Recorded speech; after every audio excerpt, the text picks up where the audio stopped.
Hello, everyone. Happy almost New Year. Happy almost 2024. I can't believe that I've been on Patreon for, I guess, 4 years, 3 years, something wild, something very long. 3 years. 3 years. Yeah, it's pretty crazy. Thank you for supporting my music. And I'm hoping that this year I post more of a variety of content. I haven't figured out what that looks like, but yeah, I was looking back and I think it's been like hundreds and hundreds of audio recordings, which is wild, because those first couple of years, I think I was doing like 4 songs a month or 3 songs a month sometimes. And it's kind of cut back to 1 or 2 or however many people on the gold level send my way. But yeah, there's a lot of music on here. It's kind of wild. I thought I would share some reflections on the past year and then also a practice that I'm working up right now for next year. New Year's Eve and New Year's is one of my favorite holidays. I used to hate it because I used to feel like it was like pressure to have a fun time, like pressure to go out and like look cute and wear something fun and have the best night ever. And it never was the best night ever. It always ended up in me like getting kind of hammered, like very drunk, and then regretting being drunk in public. Like that was basically like what the holiday meant for me. But it's been 5 years of great New Year's Eves now, because I'm my sober-versary date, my alcohol-free versary date is the 31st. And it wasn't planned. It was like one of those things where it was like, I remember waking up that year. I can't really do math. Was it 2018? I don't know. It was 5 years ago, whatever that is. I remember waking up and being like, nope, no more. Can't do this. I can't. I'm done. And so since then, the holiday, the celebrating of the new year has really just meant a lot more to me. I mean, it's just like a time that I can and have made important decisions in my life and big changes. And so now on New Year's Eve, like sometimes we'll play a show, sometimes Paige will want to go to see a show. My favorite thing to do on a New Year's Eve, though, and for the last month of the year, is to just reflect and take sort of responsibility and ownership for the year that just happened, and then envision a year that's better. Envision one that is more intentional than the last one. Not that it's a competition for the years, but just to have that slight hope that we really can make small, gentle changes in our lives that will be beautiful for us, and then hopefully for the world around us, So anyway, sometimes this just manifests in me making a vision board. Sometimes it's different to-do list practices for the year. This year I decided I was going to, this past year has been really one for like improving my mental health, which I'm super thankful to say that like it's gotten so much better. Like I had a therapist for 7 months, maybe 8 months. I don't even know. Started in January, went till around October. Maybe, yeah, I think my last session was mid-October. And it's just been wonderful. And I learned so much from her. And she was very validating, but not too validating, if you know what I mean. And yeah, so that was my real goal for this past year, was just to get my mental health much more sorted, just much more sorted. And it happened. And so now this coming year, I don't know. I guess I want to expand on that more, and also dream a little bit bigger for lung, and dream a little bit bigger for what I can do with people in voice lessons. Yeah, I just kind of want to dream a little bigger. So I was looking at all these different journals or daily planners online. I journal every day. I love routine. It's weird. I have a very non-routine life as far as like traveling a bunch, and then I'll travel and then I'll come home, and I'll travel and I'll come home. But like the routines that I do have are like sacred. Like every day I journal, every day I do a little bit of yoga, and that's like non-negotiable. I think it's been like maybe 5 days this year that both of those things, that one or two of those things didn't happen. But anyway, I love routine. So I was thinking one of those daily planners that has goal setting stuff would be helpful.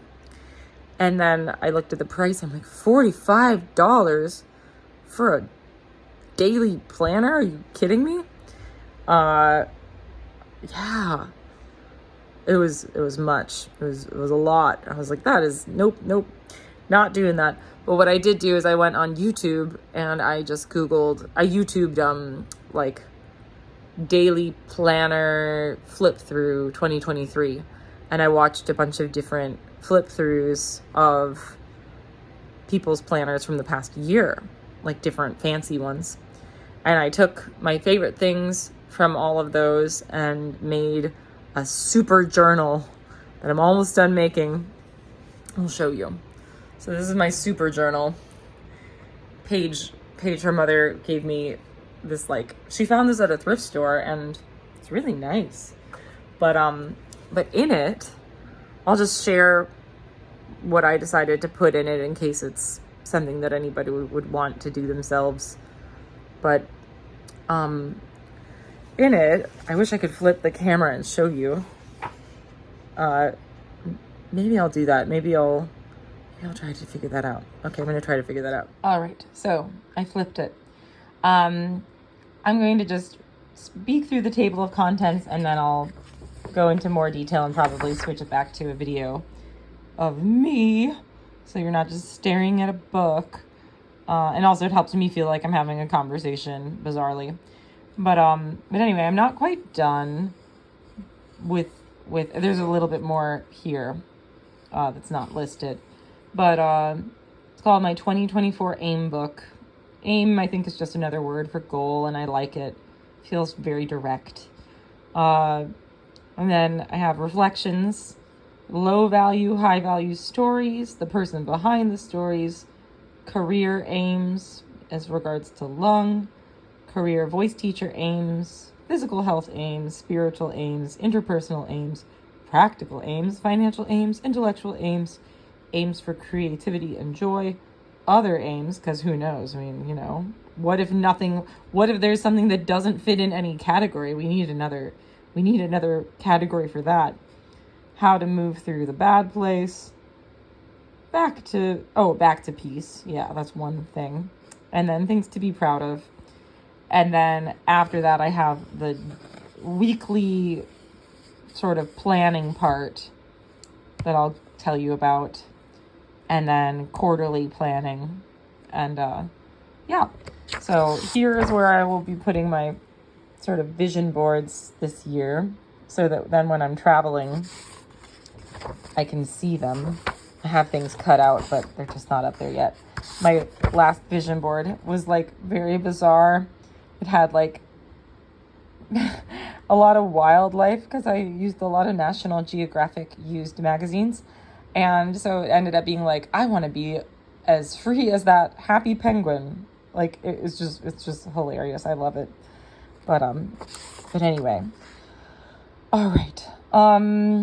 So yeah, the reflections is just basically like, what even happened this year? You know what I mean? Sort of taking ownership over the past year and how I lived through it. Low value and high value stories. That's like, I really do believe that what we say about ourselves out loud impacts how we act, like how we exist in the world, you know? And like some of my stories have been helpful and others have not. And so just being a little more, seeing what the stories are and maybe changing some of them. So a low value story that I have about myself is, oh, I'm, a really messy person. I've had that story forever. And like, why is that my story? Like, it doesn't have to be. So the last couple months, I've just sort of changed it to like, I'm becoming a cleaner person. I value that. I value having clean spaces. And then having that story, it helps me step into that new existence a little bit more, which sort of comes to the person behind the stories. So this is just some journaling space for taking a new high value story. Like, how about, I am a better listener. Like, I am learning to be a better listener. I'm asking, what does that person do? How does that person move through the world? What do they look like? What do they like? What do they dislike? And just getting clear on those things. And then it makes it so you can sort of step in a little more. And I have and then all these aims, it's just sort of broad or specific goals in all of them. How to move through the bad place back to peace. That's a section where, like, I sort of want this whole, planner to be both helpful in a practical sense, but then also, like, we all reach different points of depression through a year. And I like the idea of having different coping mechanisms that have been helpful and having them listed so that when I get to that spot, I can go, oh, page 22, check it out. And that sort of goes with things to be proud of as well, just because, like, when you're down, it's pretty easy to forget that. So I will flip this in just a second. All right. And then lastly, what is not totally done in the little journal is, I keep calling it a journal. It's a day planner. But I was looking at different day planners, and I really like the ones that are formatted to every week. So, like, there's 2 pages for every week, and on it at the top, I write, like, for each one, I've gotten to like week 22 or something like that. But I just write a quote that I love. I like to keep track of quotes. So I have a separate journal that I just put whenever there's a good quote that I enjoy. I put it in there in categories. But anyway, so that's been kind of fun too, to write down quotes at the top of each week, knowing that when I get to that week, it might be a terrible week. It might be a really hard time. It might be a good time. It might be, you just don't know. So, and I know that I won't remember all the quotes that I write down. So it sort of feels like I'm planting little lifelines for the future, just writing down these quotes, But yeah, each week, 2 pages. On the left side, I wrote, what am I letting go of this week? 3 lines for that. And then, what am I calling in this week? And that could be, different habits or goals or things that, just little tiny goals, kind of. Under that, I have something called Upper Limiters Lurking. And I read a book recently called The Big Leap. And I don't subscribe to everything in it. Like every self-help book, like everything in life, you take things with grains of salt.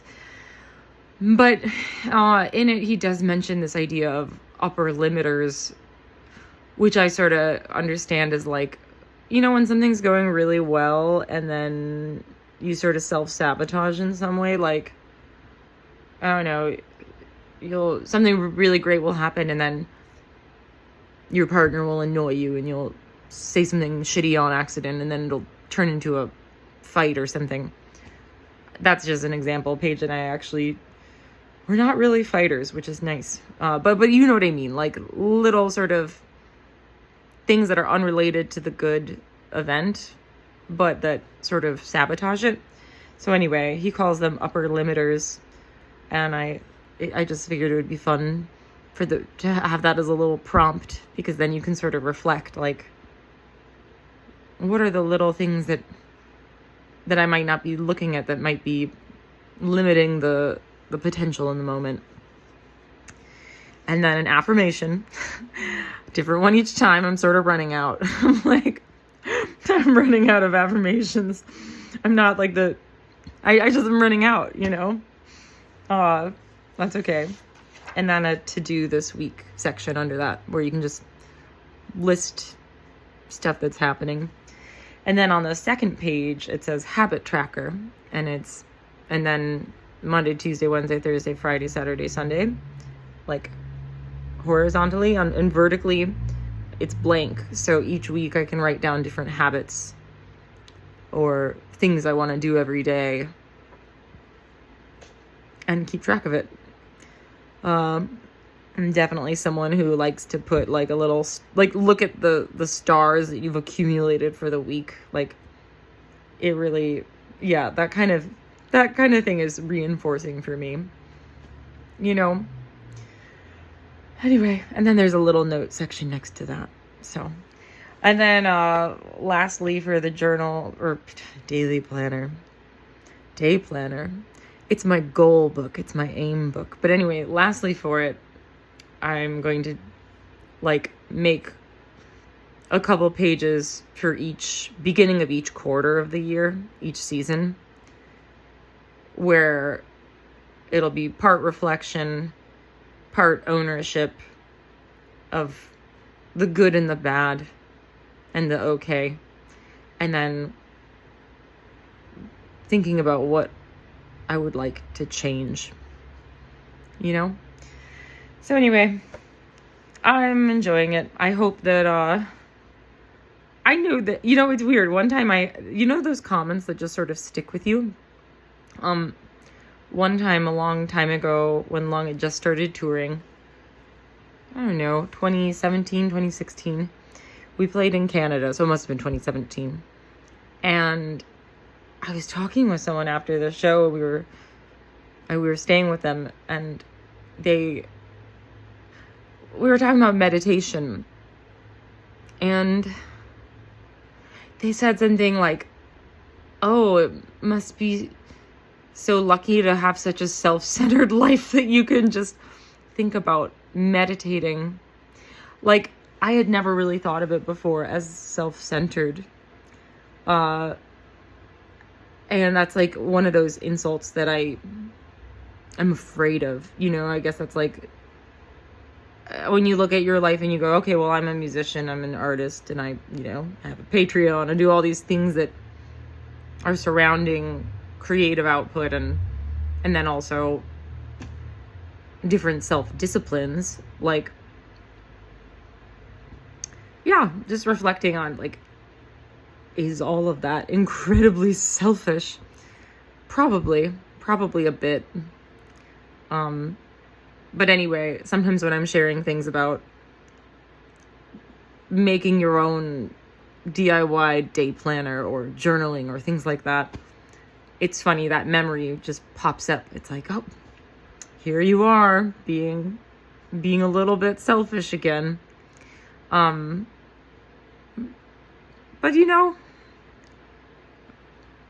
I feel like, at least for me, all of those practices are very grounding. And without them, I'm a bit of a butt. So yeah, I'd like to think that bettering our own brains makes us show up as better people in the world, with a little more patience and a little more compassion to those around us. I guess it depends on what you put in your day planner and what your habits are, but Isn't that funny though? Like, meditation is the idea that meditation is selfish. Anyway, I don't think it is, but it is one of those things. Those comments that you get when you're a kid, like someone says something negative and it replays in your brain as a nightmare forever. But yeah, I hope that you all have a beautiful end of the year. I hope that if it's been a hard mental health year, that next year maybe figure out a way to get therapy, or start writing in a journal every day, or listen to some podcasts, or read a good book, or make a list of things that help you get out of it, whatever it is. Yeah, and if it's been a wonderful year, I hope that that 2024 brings more. And yeah, I just hope that we all continue to keep trying to be decent humans to ourselves and to everyone around us. Because with everything happening in the world, it really has me reflecting on the small scale truly is that's the thing, I think. That's the thing. Obviously, speaking your mind on social media can be very helpful, I'm sure, but I really think as far as just life and impacting yourself and others, it's all freaking little tiny things. So yeah. Yes. Okay, this is now turning into a ramble, so I'm going to pop off, but I hope that the year is beautiful, and I'll talk to you all soon. And that's all I got. All right. Bye.